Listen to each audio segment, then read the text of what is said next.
አንዳንዴ እኮ ዝም ማለት እኮ በጣም ጥሩ ነው ያስከብራል በነገር ሬሳ የሚፈራው ዝም ስለሚል ነው ይባላል ስለማይናገር ምላስ አጥንት የለውም ግን አጥንት ይሰብራል ይባላል ሰዎች በቃላት ይሰበራሉ የማይረሱት ንግግር በጋብቻም ጥሩ ተናግሮ ሴቷን ማሳመን የቻለ ሰው ነው ወደ ጋብቻ መግባት የሚችል ለህፃናት ለምን ደሞ ሲሆን በልጅነት የተነገራቸውን ቃል ይዘው ትልቅ ደረጃ ይደርሳሉ ስሜታዊ በሆነ ሰዓት መናገር የለብን በተናደድን ሰዓትም በተደሰትንም ሰዓት ሰው በተደሰተ ሰዓት የሚገባውን ቃል አይፈጽም መጥፎ ንግግር ሲናገሩን እኛ በመንመልሰው ጥሩ ምላሽ ያንን መጥፎ ነገር ማጥፋት ይቻላል ለምሳሌ ሚስት ተናዳ ድንገት ተነስታ የቤት ዕቃ ሰብስባ ልወጣለ ነው ካለች ውጪልኝ ገላገለኝ እንዳትላት ባይሆን የቀረሽ ዕቃ አለ በላት ምንድነው ካለች የሆነ ቦታ ሰዎች ተገደሉ የሆነ ቦታ እንዲሞቱ ሲባል እንዴት ሰው በሰው ላይ ጨክናን እንላለን ግን ቃላት ራሳቸው ከመግደል አይተናነሱ እዚህ ጋር የቆሰቆስከው ሰዓት እዛ ጋር የሚነዳው ምንድነው አንዳንዴ ስሜት የሚነኩ ነገሮች ይከሰታሉ ሀገራችን የመጨረሻ ቃላት በአለማችን ብዙ አሉ የማይረሱ ለትውልድ የሚቀሩ አንቆጥሮም እንጂኮ እድሜያችን የተወሰነ አይደል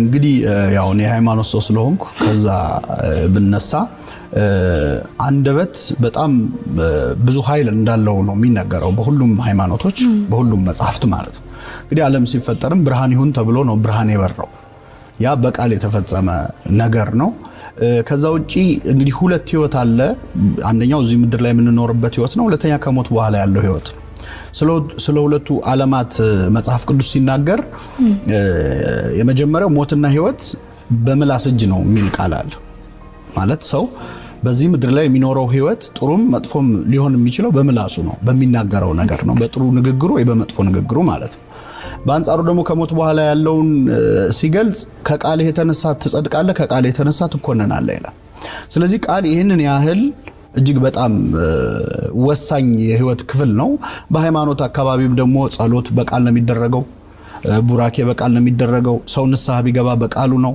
ቢጠመቅ ውሃው ላይ ጸሎት ይደረግበታል ያ ቃል ነው ውሃው ቃሉና መንፈሱ ነው የሚሰሩት ስለዚህ ቃል ይሄንን ያህል በሁሉም የህይወታችን መንገድ ውስጥ ነው እና ሰዎች ወደ ጋብቻ የሚገቡት ወደ ሌላ ስራም ቢገባ ኢንተርቪው ተደርጎ ነው አይደል ስለዚህ ያም ቃል ነው በመነጋገር ነው ጥሩ የተናገረ ሰው ነው የሚቀጠረው ጥሩ ያልተናገረ አይቀጠርም በትኛውም ዘርፍ ብናየው በጋብቻም ጥሩ ተናግሮ ሴቷን ማሳመን የቻለ ሰው ነው ወደ ጋብቻ መግባት የሚችለው ስለዚህ ዓለማችን ከቃል ጋር የተያያዘ ዓለም ነው በአጠቃላይ ያው ውስጥ ያሰበው ነው አንዳንዴ ሰዎች መጥፎ ነገር ይናገሩና ውስጤ ንጹህ ነው ሊሉ ይችላሉ የልባቸውን አውርደው ሲጨርሱ ማለት ነው ግን ማንኛውም ክፉም ጥሩም ነገር የሚወጣው ውስጣችን ከሚያሰላስለው ነገር ነው እንደውም አንድ አባት ምን አሉ ይባላል አንዲት ሴት እኔ አፌ ለፈልፋል እንጂ ውስጤ ንጹህ ነው ትላቸዋለች ስትላቸው እሱማ እባብም መርዙን ከተፋኮ ውስጡ ንጹህ ነው ብለው ተናግረው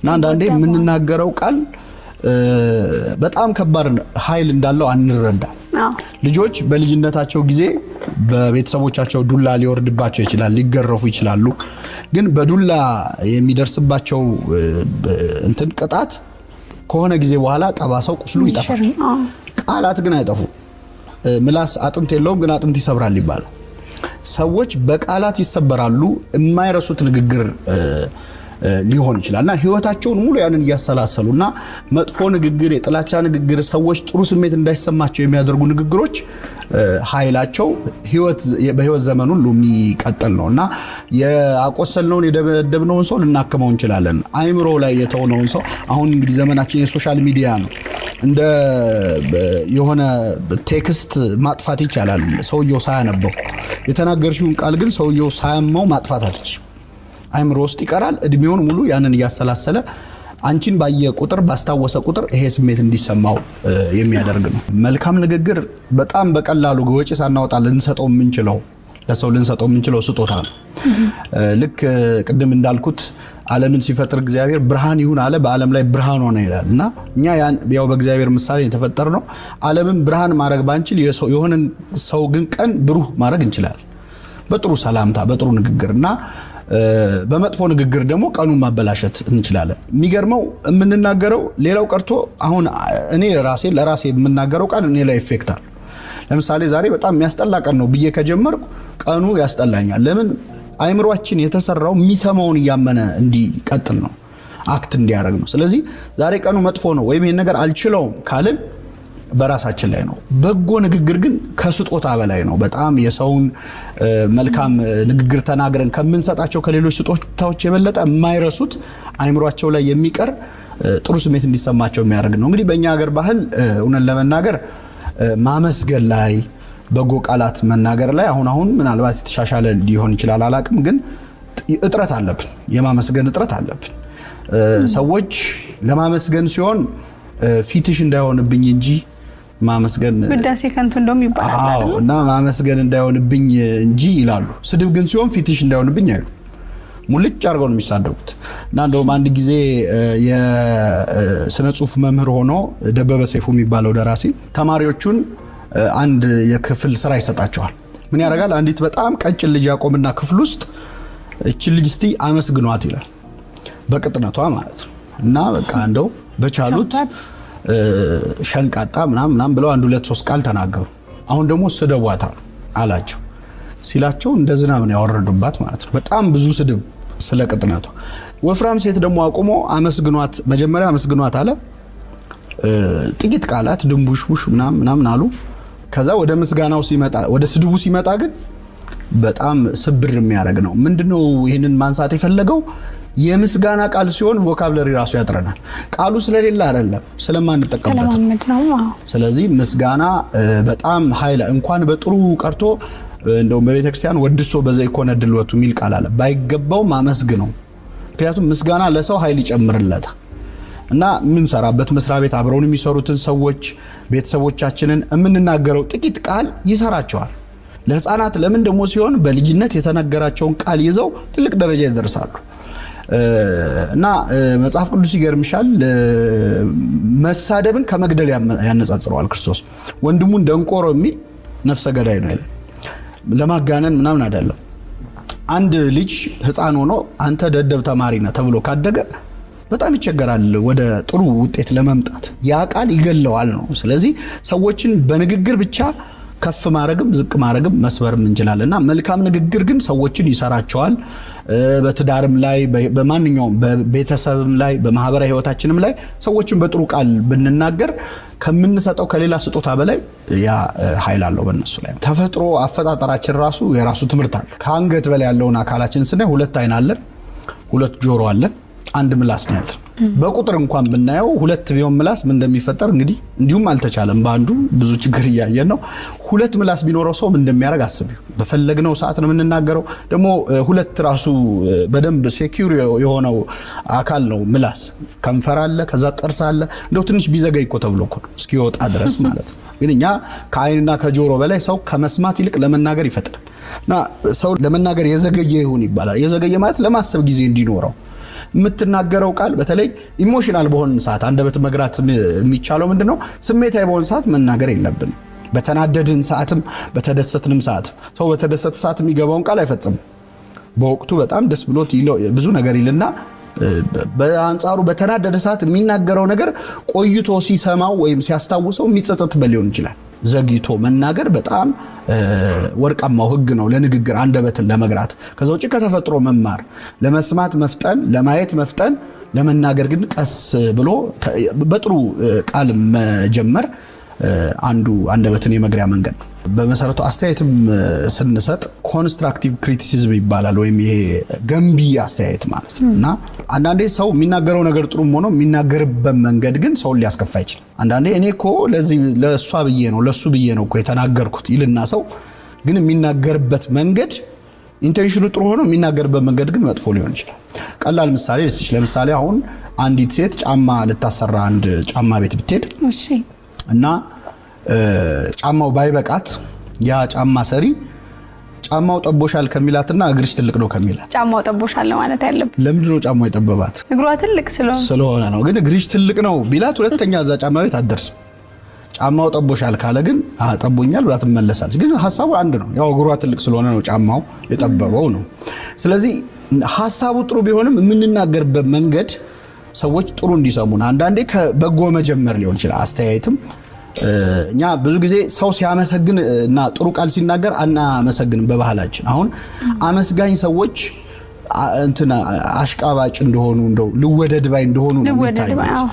አመስጋኝ ከሆኑ ተሳዳቢ ከሆኑ ደግሞ ሐቀኞች ናቸው። እሱ ፊት ለፊቱ ነው የሚናገረው ብሎ ስድብን ሰው በጣም ያሞግሳል። መሳደብ የሐቀኝነት፣ ማመስገን ደግሞ የልወደድ ባይነት ምናምን አይደለም። እውነት እንግዲህ በሁለቱም ነው፣ በመጥፎም በጥሩም እውነቶች አሉ አይደለ? ስለዚህ አንድ ሰው ለስድብ የሚጠቀምበትን ሐቀኝነት ለምስጋና መጠቀም መቻል አለበት እና አንዳንዴ አስተያየትም ሲሰጥ ከተናጋሪዎቹ አለስልሶ የሰውየውን ስሜት ጠብቆ ከዛ በኋላ ትችት ቢደረግ ነው ሳንዱች የሚል ቲዮሪ አላቸው አንዳንዶች። መጀመሪያ በምስጋና ጀምሮ ከዛ ትችቱን መሃል ላይ አድርጎ መጨረሻውን ደግሞ ልክ እንደ ዳቦና እንቁላል እንደሚበላው ማለት ነው። ግን እንቁላሉ መብዛት የለበት ማለት ስድቡ ወቀሳው ማለት ነው። ግን ትችትም ቢሆን በበጎ መልኩ ነው። የሚሰማው ሰው ደግሞ ሲሰማ ትንሽ ወደ ሰፊ መሆን መቻል አለበት። ሪአክሽኑም በጣም ቁጣ የተሞላበት። አንዳንዴ ሰዎች መጥፎ ንግግር ሲናገሩን እኛ በምንመልሰው ጥሩ ምላሽ ያንን መጥፎ ነገር ማጥፋት ይቻላል። መጽሐፈ ምሳሌ የሚባል መጽሐፍ ይላል መልካም መልስ ቁጣን ታበርዳለች። እና አንዳንዴ በቁጣ ለሚናገረን ሰው በለሰለሰ መንገድ ስንናገረው እያየነው ሲቀየር እናዋለን እዛው። ለምሳሌ በቤተሰብ ሊሆን ይችላል፣ በትዳር። ቅዱስ ዮሐንስ አፈወርቅ የሚባል አባት ሚላል መሰለሽ ለምሳሌ ሚስት ተናዳ ድንገት ተነስታ የቤት ዕቃ ሰብስባ ልወጣልህ ነው ካለች ውጪልኝ ገላገለኝ እንዳትላት፣ ባይሆን የቀረሽ ዕቃ አለ በላት። ምንድነው ካለች እኔስ በሆነ ያንቺ ዕቃ አይደለ ወይ እኔንም ጠቅለሽ ይዘሽኝ ውጪ በላት። እርግጠኛ ነኝ ተመልሳ ቁጭ ነው ተመልሳ። እና መልካም ንግግሮች አንዳንዴ የሰዎችን ስሜት የተናገሩትን ራሱ እንዲያጤኑ ተናግረው እስኪጨርሱ ዝም በማለት እንኳን ማቀዝቀዝ ይቻላልና የሚሰማው ሰው ወደ ሰፊ ሆኖ ስድብም ቢሆን ወዲያው ሪአክት ባለማድረግ ሰውየው ተናዶ ይሆናል በማለት ማቀዝቀዝ ይቻላል። እንግዲህ ሁሉም ሰው የራሱ አቋም አለው። ሁሉም ሰው አንድ አይነት ሐሳብ ሊያስብ አይችልም። ግን ያንን ልዩነት የሚገልጽበት መንገድ አሁን ምንድነው? አንድ ጊዜ የጀርመን ቴሌቪዥን ላይ ሉላ አስራተ ካሳ ካልተሳሳትኩ ቃለ መጠይቅ ሲሰጡ በጣም የገረመኝ ነገር ሰማሁ። ምንድነው የሚሉት? አፍሪካ ውስጥ ወይ ደጋፊ ነው ወይ ተቃዋሚ ነው እንጂ ኦፖነንት የሚለው ቃል አቻ የለውም ይላሉ። ማለት ወይ ጠላት ነው ወይ ወዳጅ ነው እንጂ በሐሳብ የሚለይ ለሚለው ሩም የለውም አሉ። እንግዲህ ቮካብላሪው ሊኖር ይችላል የሆነ ሀገር ተፈልጎ፣ ግን ጽንሰ ሐሳቡ የለም። እኛ ስንደግፍም እስከ መጨረሻው ነው፣ ስንቃወምም እስከ መጨረሻው ነው እና በዛ ምክንያት ልዩነቶቻችንን ማስተናገድ አንችልም።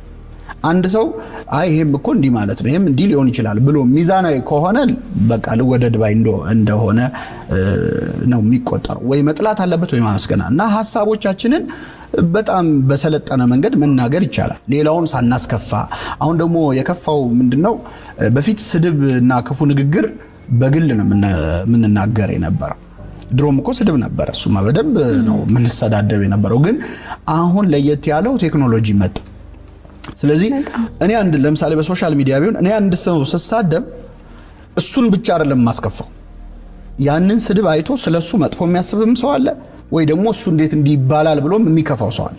ስለዚህ የብዙ ሰው ህይወት ነው የምነካው ማለት ሳመሰግንም የዛን ያህል ነው ኃይሉ። እና ቴክኖሎጂው አለ የሚቆይ ለትውልድ የሚተላለፍ ስድብ ነው እያደረግን ያለው። እና የሆነ ቦታ ሰዎች ተገደሉ፣ የሆነ ቦታ እንዲሞቱ ሲባል እንዴት ሰው በሰው ላይ ጨክና እንላለን። ግን ቃላት ራሳቸው ከመግደል አይተናነሱ።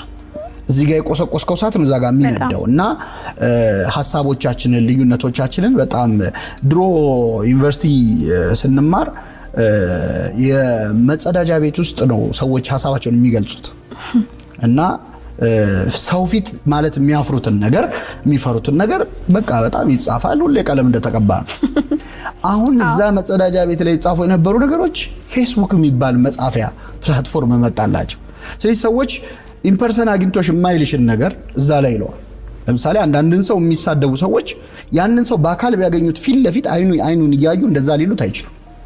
ውስጣቸው የማያምንበትን ነገር እንደፈለጉ የመናገር ያ ደግሞ ሰው ሲሳደብም ራሱን ወክሎ አይሳደብም። በነገራችን ላይ አሁን ደግሞ የመጣብን ጣጣ እኔ እንደዚህ ነው ብሎ አይደለም የሚሳደቡ፣ እኛ ብሎ የሆነ ወገን ወክሎ ነው የሚሳደበው። ተሰዳቢውም ተሳዳቢውም የሆነን ወገን ወክሎ ነው የሚሳደቡት። ያ ደግሞ መሬት ላይ ብዙ ችግር ያመጣል፣ እያየነውም ነውና ኃላፊነት በተሰማውና በታረመ መንገድ ሐሳብን መግለጽ በጣም በጣም አስፈላጊ የሆነበት ዘመን ላይ ነው። በአንዳንድ ማህበራዊ ጉዳዮች ላይ በአንዳንድ ሀገራዊ ጉዳዮች ላይ የብዙ ሰው ህይወት ሊነካ በሚችልና የኦፒኒየን ሊደርነት ሮል ያለው ሰው ማለት እሱ የሚናገረውን ይዘው ሰዎች ህይወታቸውን የሚወስኑ የሆነ ሰው በጣም መጠንቀቅ አለበት። ያው ምንድነው አንዳንዴ ስሜት የሚነኩ ነገሮች ይከሰታሉ በሀገራችንም በዓለማችንም እና በዛ ስሜት ላይ ሆነን ስንጽፍ ሌላ ቀን የማናምንበትን ነገር ኮምፕሮማይዝ አድርገን ልንጽፍ እንችላለን። ስለዚህ ያን ቀን ባንጽፍስ? አንዳንዴ እኮ ዝም ማለት እኮ በጣም ጥሩ ነው፣ ያስከብራል። በነገር ሬሳ የሚፈራው ዝም ስለሚል ነው ይባላል ስለማይናገርና አንዳንዴ እንደው ዝም አለ እኮ ተብሎ እኮ መከበር አለ። ሁሉም ነገር ላይ ኮሜንት ማድረግ ላይኖርብን ይችላል።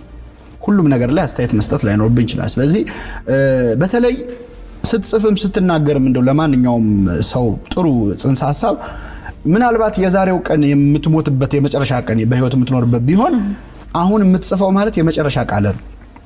እስቲ የመጨረሻ ቃል ተናገሩ ቢባል ምን ተናግረን ምን ሞተው? አንድ ሰውዬ ወንጀለኛ ነውና ሊገደል ሲል የመጨረሻ የምትለው ነገር ካለህ በል አሉት እና ሲሉት ለኔስ ትምህርት ሆነኝ ይብላኝ ለናንተ ብሎ ሞተ ይባላል። ሊገደል ነው እና የመጨረሻ ቃላት በዓለማችን ብዙ አሉ የማይረሱ ለትውልድ የሚቀሩ የሰዎቹ ማንነት የሚገልጹ። ወደ ክርስትናው ስንመጣ ክርስቶስ የመጨረሻ ቃሉ የሚያደርጉትን አያውቁም ይቅር በላቸው ነው የመጨረሻ ንግግር ማለት እና አሁን ብትሞት እና ወደ ኋላ ተመልሰ ህይወትህን ሪቪው ማድረግ እድል ቢሰጥ አሁን ፌስቡክ ላይ ወይ አሁን የሆነ ሶሻል ሚዲያ ላይ የጻፍከው ነገር በህይወትህ ለመጨረሻ ጊዜ ያልከው ነገር እንዲሆን ትፈልጋለህ። ይሄን ብሎ መሞት በጣም ያሳዝናል እና እያንዳንዱ ቃል መቼስ እድሜያችን የተወሰነ አይደል አንቆጥሮም እንጂ እኮ ልክ ለምሳሌ አሁን እንደ ትዊተር ምናምን የተወሰኑ ቃላት አይደለ እንድንጽፍ የሚፈቅደው የሰው ልጅም እኮ እዚህ ምድር ላይ የተፈቀዱለት ቃላት የተወሰኑ ናቸው። መቁጠር ስለማንችል ነው እንጂኛ በጣም ብዙ ሊመስለን ይችላል። ግን በጣም ጥቂት ቃላት ናቸውና በነዛ ቃላት ማንን ሰብረናል ማንን ጠግነናል ብሎ ራስን ሪቪው ማድረግ ወደ ኋላ ተመልሶ ማየት ያስፈልጋልና እያንዳንዱ ቃል የሆነን ሰው ልታድን የምትችል ብትሆን ወደ ኋላ ተመልሰን ስናየው ማናዝንበት ይሆናል። እንደዛ ነው የሚሰማው።